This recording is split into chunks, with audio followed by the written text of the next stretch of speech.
Buddy, can you hear me now? Yes? Welcome to the Center for Spiritual Living. Glad that you're here. This is the place you've been looking for. If you're looking for a place where we're absolutely convinced that life is good, this is the place. So you stumbled into the right door. Glad you're here. We celebrate spirit in absolutely everything, including in ourselves. We have practitioners in the service anchoring our time together, so we're thankful for that. He shares, a new light is coming into the world. We are on the borderland of a new experience. The veil between spirit and matter is very thin. The invisible passes into invisibility through our faith in it. A new science, a new religion, and a new philosophy are rapidly being developed. This is in line with the evolution of the great presence, and nothing can hinder its progress. It is useless as well as foolish to make any attempts to cover this principle or to hold it as a vested right of any religion, sect, or order. The truth will out, the spirit will make itself known. Happy are we if we see these things which from the foundation of the human race have been longed for by all aspiring souls. Well, good morning, everybody. It's good to see all of you. It's good to see some old friends here as well, so I'm glad you're here. You know, most of the people I know, and sometimes it's conscious and sometimes unconscious, but most of the people I know have spent a great deal of time seeking life satisfaction. Most people I know want to have a good life. Most people I know, if it's a choice between pain or pleasure, they go toward the pleasure. Yes? Yeah, that's what we like. You know, we've made hundreds of decisions and thousands of decisions, and most of those decisions are hoping in some way the decision is going to give us a happier life and a better life and a more powerful life. So that's how we generally use our energy. We use our energy to create the best life that we possibly can create. And most of you probably, just looking at you, I can tell you're quite a mature group. So looking at you, I have a feeling that you have experienced trying to, get everything going in the right direction, trying to add everything up, and then about that time you bump into reality. Has that happened? So you've got the plan, you got the vision, you've got the vision board, you got it all going, and yet sometimes, we run into a wall. And as we begin to contemplate that, we come up with words for what's happened. And often the words we come up with are words like pain, suffering, not good, guilt sometimes. Because if life isn't turning out the right way, just hand us a bat and the first thing we'll do is beat ourselves in the head with the bat, blaming ourselves for whatever the circumstances happen to be. Amen? We do that. We do that to ourselves. So the truth is, sometimes reality lets us down. I remember as a little kid, I used to watch the Ed Sullivan Show. How many of you remember Mr. Ed Sullivan? So several. That's good. We're all the same age, just about. And he would have this guy on there, and it seems like as a kid, he had this guy on a lot, and the guy would come out, and he would have a long table, and then he would have these sticks that would be sticking out of the table, and then he would put plates on them. And he would spin the little stick, and the plate would spin, and then he would get all of them spinning. And the game was he wanted to keep all the plates spinning and not lose any. So this plate would begin to wobble, and he would run over and start spinning that one, but then this one is about to fall, and he would run over, and I don't remember how long he would do it, but maybe, 4 or 5 minutes, I guess he would do that. And people enjoyed that.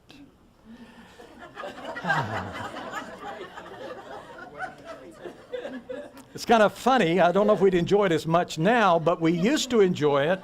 And one reason I think we enjoyed it was because it reminded us of us. Because so often we're trying to spin the plates too. Now, I have a lot of different kinds of plates. I have relationship plates. I have money plates. I have job plates. I have coaching plates. I have driving plates and getting my car worked on plates. I have all kinds of plates. And so we try to keep all of those plates spinning, and it takes a lot of energy. And sometimes a plate will begin to fall, and we're trying to stop it, and there's nothing we can do. But sometimes it's overwhelming. It's overwhelming. The guy could only do it for 5 minutes, and some of us have been doing it for years. And it creates a lot of stress sometimes. Your health plate may be looking pretty good, but the money plate is about to go in the wrong direction. And so it can be upsetting to us. Spending all day and sometimes all night worried about stabilizing those plates can sort of get us in trouble. Where a good day means we don't lose any plates, and a bad day means, well, maybe I lost 2 or 3 of the plates. So I want to suggest at least the idea that there could be a better way. There could be a better way to live your life than just trying to spin the plates. And it might be time for you to actually resign from that job. So you can step out of the job to try to keep all those plates spinning, because it doesn't really pay all that well anyway in the long run, because it kind of wears you out mentally, emotionally, and even physically. Some of you might not want to give up the job 100%. And so you could look at the plates and decide maybe what your top 2 or 3 are. And you could continue to work with those, but maybe just let the others go, because over a lifetime, it seems like life would be about more than just spinning the plates. And I should go ahead and tell you that you probably won't find the answers to that kind of thing on a mountaintop. You know, on the mountaintop, I've found some answers. But I've always found the answers inside myself while on the mountaintop. So the answers actually aren't on the mountaintop or even in the Magic Valley or found even near the ocean. The answers for life and what makes your life work well is always going to be found in the last place you look. And that's going to be inside of you, because we're always trying to find those distractions around us. And so I'm not talking about self-improvement so much as talking about self-discovery, discovering what's inside of you and what really makes you tick. Now, this may be your time. And by that, I mean times do come when we just awaken. It just happens sometimes. Sometimes we grow. We may go for weeks and months and even years, and there's not much growth, but then all of a sudden a growth period comes. And your growth period could be today. It could happen in about 15 minutes from now. And so I want you to at least prepare your mind and your spirit and your emotions for the idea that maybe something good is going to happen inside of you today. That maybe an answer is going to bubble up that you've never really thought about before, and that answer is going to change the way you do your relationships, the way you do your jobs, and the way you drive, and the way you live your life. You see, that absolutely can happen. You may be scheduled for a shift. It's a profound shift, and you may be scheduled for it today. All of us can think back about magic moments, and they just seem to happen. And I believe a magic moment could actually happen today, especially because of what we're talking about. Now, you saw the title. The title is something like Address the Mess Head On. Yes, I know it's a positive title. And the picture looks pretty good, because our messes sometimes don't look quite that good. The entire title is Address This Mess Head On, because it's time for action. You and I are on the front lines. You and I are on the cutting edge. And all of us know that if we get quiet and just do a little thinking about it. All of us are living on the front line. A soldier was not too long ago diagnosed with PTSD. And he said the following. I may not get it exactly right, but it's close. He said, "My problem has very little to do with the past. Lots of people say my problem is about the past, but I know it's not about the past. I know that it has a lot to do with what I'm choosing in this present moment. I used to roll out of bed, he said, every day with a strong sense of purpose, a meaningful mission in front of me, and a team around me that would gladly give their lives to save mine. I was a Navy SEAL, for God's sake, and I was good at it. I understand the front line. The front line is where the battles are fought and fates decided. The front line was a place of fear and struggle and suffering, but it's also a place of great victory and a place where friendships of a lifetime are forged in hardship. It was a place where we lived every single day, and we lived every single day with a tremendous sense of purpose. And so I can tell you that I respect that man, moved deeply by him. And I'm telling you today that frontline activity is not only found in the military, it's found in your life, and it's found in your life most every day. Because you face things every day. You do battle every day. You and I live on the front line. We live on the cutting edge as we create our own lives. And the front line can be tough. It can be hard. Now, it's a place where we find wisdom. We find joy. We find happiness. We find love. We find purpose and meaning. And we also find pain. We also find suffering. We also find frustration. We also find discomfort on the front line. And do you know what it takes to get through all of that? And the first word that came to my mind when I asked myself that was resiliency. And the second word that came to mind was grit. And I especially like the word grit. If you look up resilience in the dictionary, the first definition probably will be a definition from physics.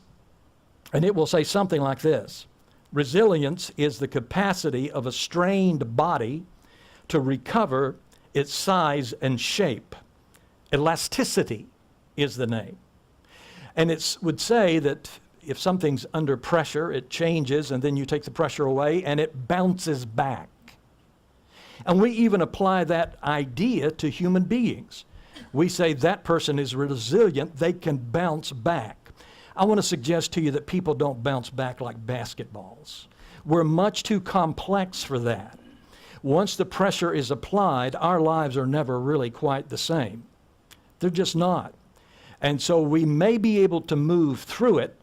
It's like the River Jordan, I suppose. You can move through it, but you're not going to bounce back and be exactly the same as you were before anything ever happened. And it's naive to think so. The parents who lose a child cannot go back to being the people they used to be.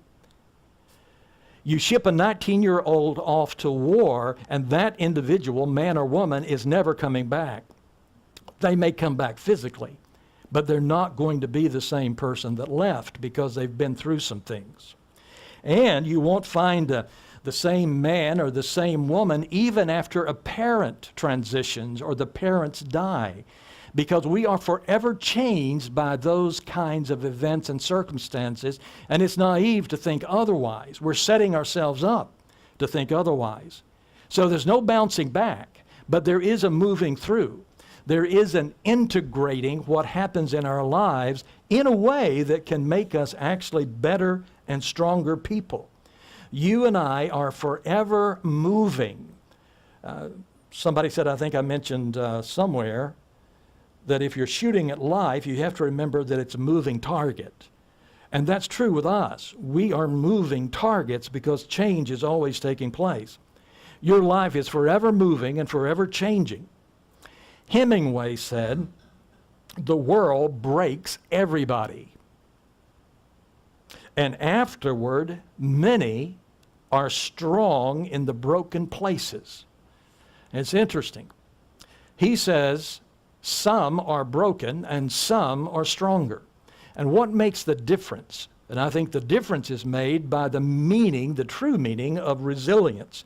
Because resilient people can move through the hardship, recover, and even become stronger. But no one escapes, and this is the bad news, but I think in a weird sense, the bad news turns out to be maybe one of the best pieces of news you've ever had. And that is, nobody can escape the pain, and no one can escape the suffering, and no one can escape the fear. And it's out of the pain that wisdom often comes. It's out of fear that courage often comes, and it's out of suffering that strength often comes. And we've known that for thousands of years. And so what makes a difference? What makes a difference in someone going through something and becoming stronger, or someone going through something and just collapsing like a puddle? What makes the difference? And there's no way that I or anyone else could give you some kind of simple equation, but there are some guidelines. Philosophy deals with wisdom. It deals with wisdom for living life. And back in the old days, a couple thousand years ago, people didn't just sit around thinking and reading about philosophy. They were more interested in reading and thinking and living it than just reading about it. When we think about reading philosophy, we might be sitting in an easy chair with a nice lamp beside of us and a glass of wine, and we're reading silently to ourselves. Back in those days, most of the philosophy was read out loud, and the question wasn't, how sweet does it sound? The question was, will these words change my life? Will these words make my life better? Will these words make my life stronger? And they would read it out loud, and then as a community, they would discuss the ideas. But they wanted to know, would these words affect my life in a positive way? Now, I'm not going to ask if you have a philosophy, because I already know. I know that every person in this room has a philosophy. Every person in this room has a belief system. You might not be able to articulate it or even talk about it clearly, but you live with that philosophy anyway. And so my question is, how is that philosophy serving you? How is the philosophy serving you? How is the belief system serving you? And especially, how is it serving you when all hell breaks loose? Because if a philosophy can't stand during those tough times, it's not worth having. You want a belief system that can stand up to anything. That's the kind of philosophy we want to have. It has to be there when times are tough. And it has to be there when life gets really messy and there are no easy answers. Michael Beckwith said, "Darkness and light are both a part of the journey." Then he gives these beautiful definitions of darkness and light. Darkness is the depth of spiritual potential, hidden in the void of infinite possibility. Now, I had to read that a number of times to even know what he's talking about. So you can check his book and check it out. We have it over in the bookstore. You don't have to buy it. You can just look up. I think it's the last entry, the last chapter. He says, light is the manifestation of that potential in the external dimension of time and space. Those who study human behavior, they tell us, after lots of research, that meaningful struggle can help us grow. Sometimes in our type of tradition, when we begin to go through meaningful struggle, we take a bat and begin to beat ourselves in the head as if we've done something wrong and we're evil in some way, because we have created a scenario where we must be guilty or we wouldn't be suffering pain. Einstein said there's only one road to true human greatness, and that road is through suffering. When you stop and pull back and allow the ego to slip away, and you get really quiet and you begin to look at life, look at your life, you'll begin to see the beauty of how light and dark can dance together, sometimes in the same situation. In Hinduism, there are many gods, and the three primary gods, Brahman, the creator god, Vishnu, the sustainer god, and Shiva, who is the destroyer and the God of rebirth. Now, the Hindu philosophy doesn't look at life the way we do in such a linear fashion. They see everything happening at the same time. They see everything looping around. To quote Battlestar Galactica, all this has happened before and all of this will happen again. So time loops around, they say. It's interesting because the moment Shiva, and of course this is a philosophical concept, the moment Shiva destroys the world, he at the same time is creating the world because it's one huge bowl of activity. Light, darkness together. Light and darkness together. One of my favorite scriptures from the Bible is Psalm 139. Let me read it to you. If I ascend into heaven, you are there. If I make my bed in hell, you are there. If I take wings of the morning and dwell in the uttermost parts of the sea, even there your hand shall lead me, and your right hand shall hold me tight. If I say, surely the darkness shall fall on me, even the night shall be light unto me. God, that is good. Indeed, the darkness shall not hide me from you. The night shines as the day.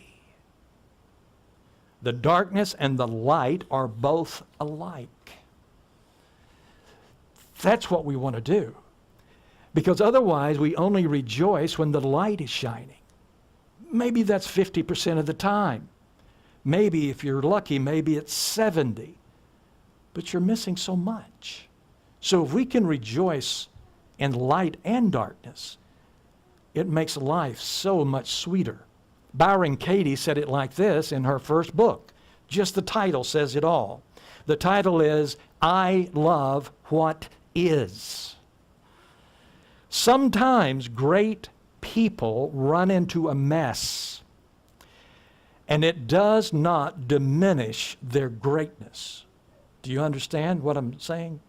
It doesn't diminish their greatness. I love the law of attraction, and the law of attraction helps us a great deal because the law of attraction says whatever situation I find myself in, I can create my own life. I can create what I want in my life. And that's absolutely right.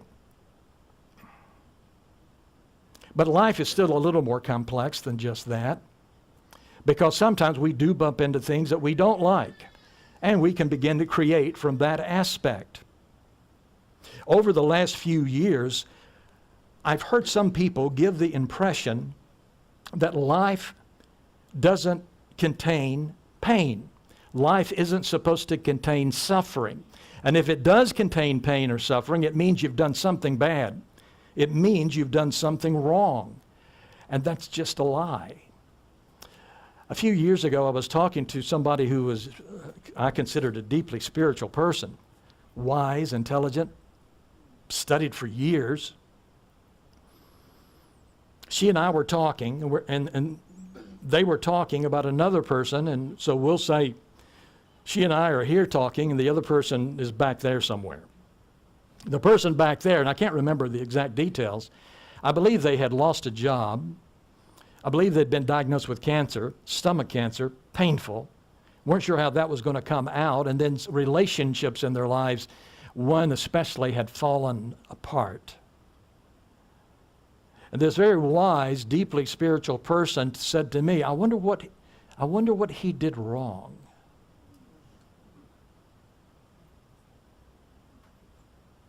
Pissed me off. I had a friend once that had cancer, and he was a minister, and he was one of the most positive people in the whole world that in this spiritual tradition, which was the Church of Christ, he was like the pinnacle of positivity. He had cancer. They said he was going to die. And I remember talking to him, and he said, I can't bear to see anybody because I've let everybody down. And so he turned his face to the wall in that hospital room and he said, I just can't talk anymore. Because he felt as if he had done something wrong. We get so disconnected sometimes from our ground of being. The problem is when we see a mess, we sidestep it and we avoid it. The problem is if we make suffering evil, we isolate ourselves and we isolate other people and we push them into the fire instead of compassionately embracing them. It's a huge thing. We shoot our own people sometimes. And so it's something we want to think about. We want our hearts to be bigger than that. Life is too complex for us to know all the answers. And anytime we climb up on our seat to judge other people, we're so silly because we're forgetting how complex everything in the universe is. The best option is always to love. The best option is always compassion. The worst option is judgment. The worst option is criticism. We engage in things like exaggerated detachment and emotional numbing and debilitating judgment. And we say to the universe, give it all to me, but no suffering, please. I'd like to order some roses, but no thorns for me, just the roses, please. And I'm suggesting that we can rejoice and love and live in the midst of all of that. It doesn't mean we're always laughing, but it does mean we're always embracing and we're always thankful. It's called grit. It's called resiliency. Being truly spiritual isn't always a high. It's not always joy. Sometimes it's not a psychedelic blast, and it's not hanging out on an exalted plane 24/7. It's ups and the downs, the ups and the downs. But we can celebrate the ups and the downs. If we think about the spiritual founders, if we think about the spiritual leaders behind all of the spiritual traditions of the world over the last 3,000 years, when we think of those people, we're not thinking about women or men that ran from pain.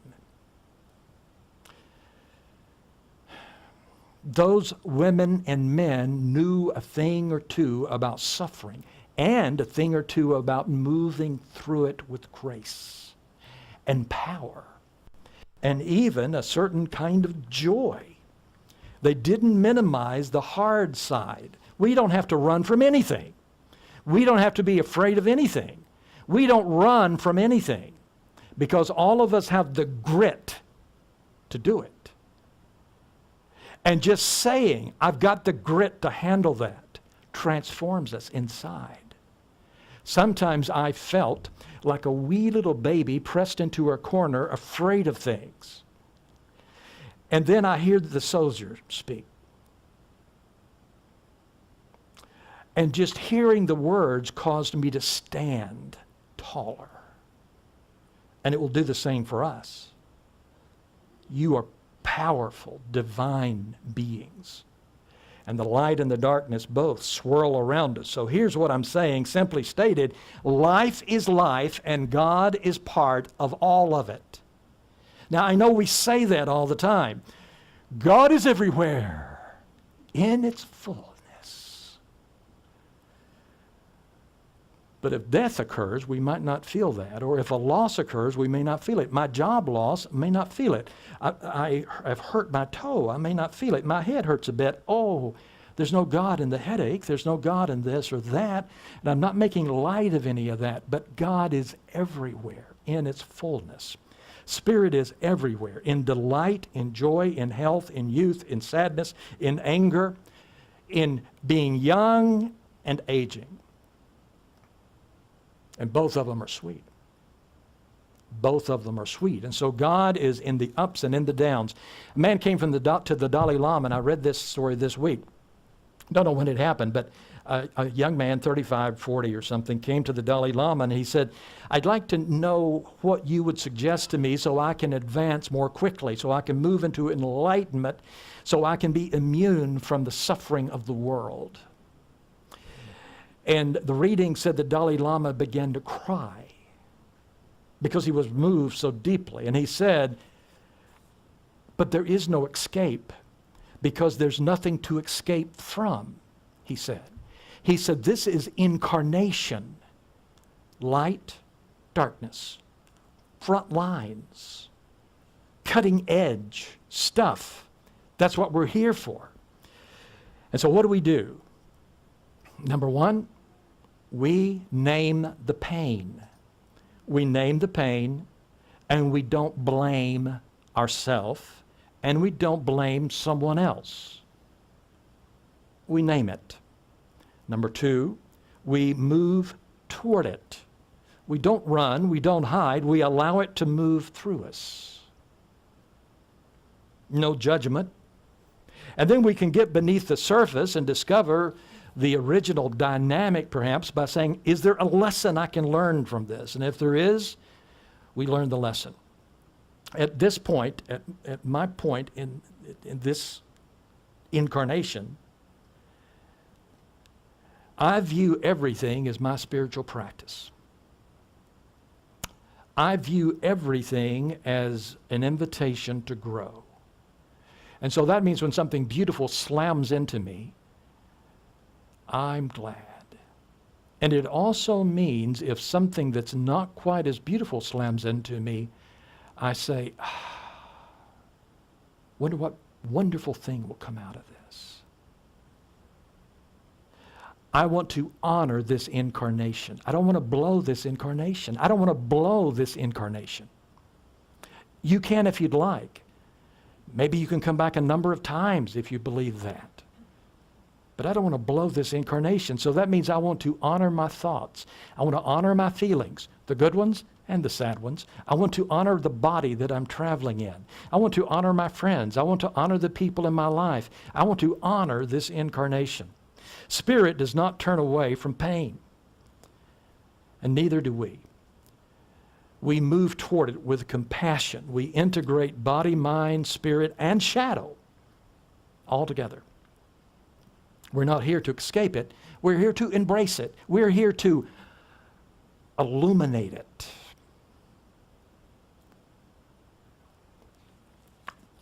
Are you still understanding what I'm saying? And so we stop making pain and problems capital crimes. How do we navigate the dark night? Number one, don't get down on yourself because you're having a hard time. Some of us major in guilt. We're really good at it. The person that said about the other person, I used the example earlier, when she said, wonder what he did wrong. I was a wee bit pissed. But it only lasted a few seconds, and then I felt sad because I knew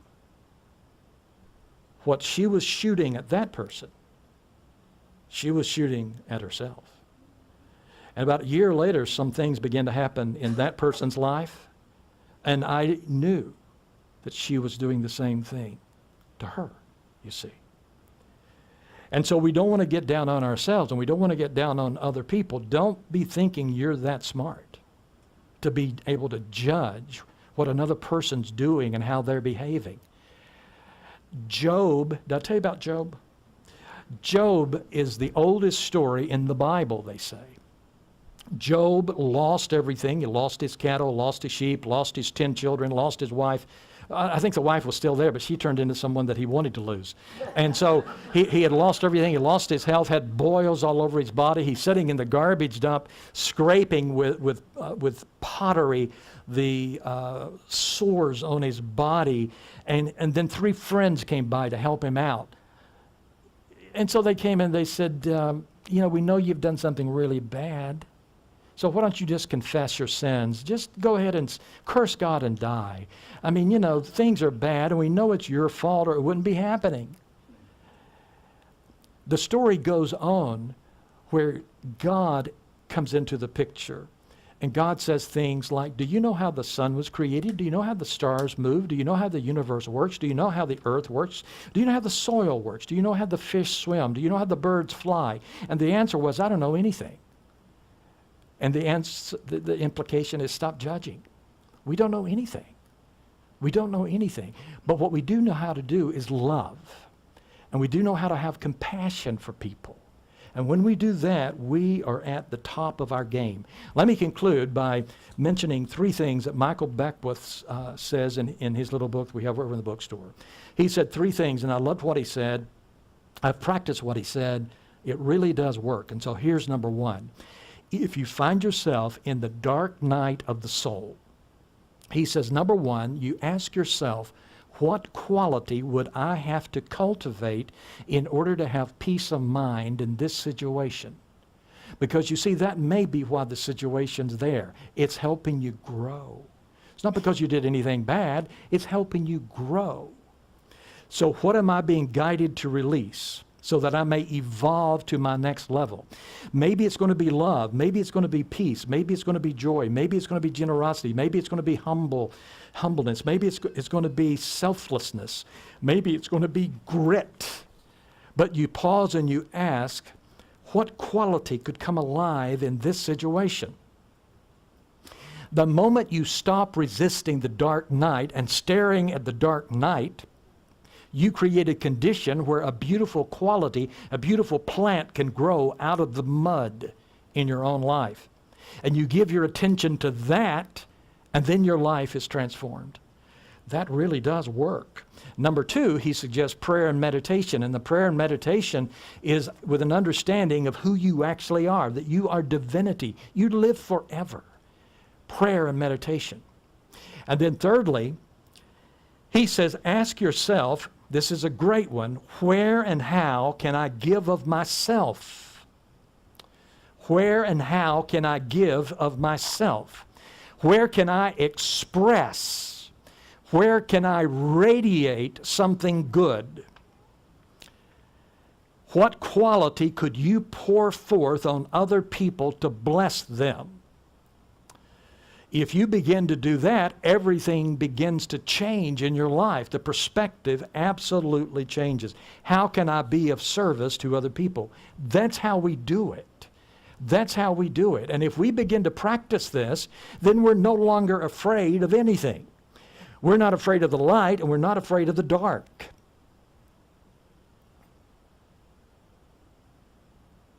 We realize no matter what's happening, everything's all right.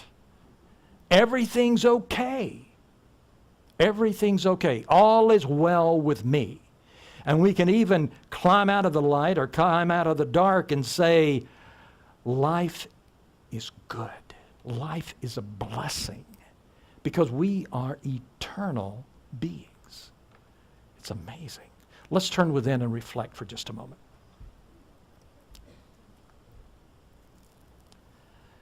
We are thankful for the life that flows through us in this moment. We rise above everything. We rise above circumstances, situations. We rise above those, and we can see light and darkness. Light and darkness, and we are divine. No longer do we struggle against circumstances, feelings, experiences. Wherever I find myself today, I can begin to create new things in my life. But I do listen to my life experience. I do receive the gifts that are given to me. And some of the gifts look like lights, and some of them don't. And so all of life is whispering to you and whispering to me, show us God. And that's what we do. So we embrace all of life. And when all seems dark, I know that I'm just in the developmental process. I'm like the old film from an old camera, and I go into the dark rooms to develop the beauty. And that's perfectly fine with me. Sometimes the beauty comes out of the light, and sometimes it comes out of the dark. But all of it is guided and lighted by the Spirit within us. So I and you, I walk through life with confidence. I walk through life with power. I walk through life with grit. I know that I'm growing and evolving and advancing. Darkness and light are the same. Just like the Psalm said, darkness and light are the same. Just like the Hindu teaching, darkness and light are the same. Both give birth to my awakening. And they help me express more of the beautiful qualities inside of me. I am divinely supported, and all things work together for my good. All things? All things work together for my good. I am divinely supported, and all things work together for my good. And that's why we love life. Thankful for this incarnation. Thankful for this incarnation. The Buddhists say incarnation is rare. And so we made it. Jimmy Fallon says on the show, on the Tonight Show, he says, you made it. Tonight Show, you made it here. And so I'm saying to you, you've made it. You're here, incarnated. You made it. You're here. Incarnation. All things work together for good. And the community said together, and so it is. Amen? Amen. Amen. Thank you.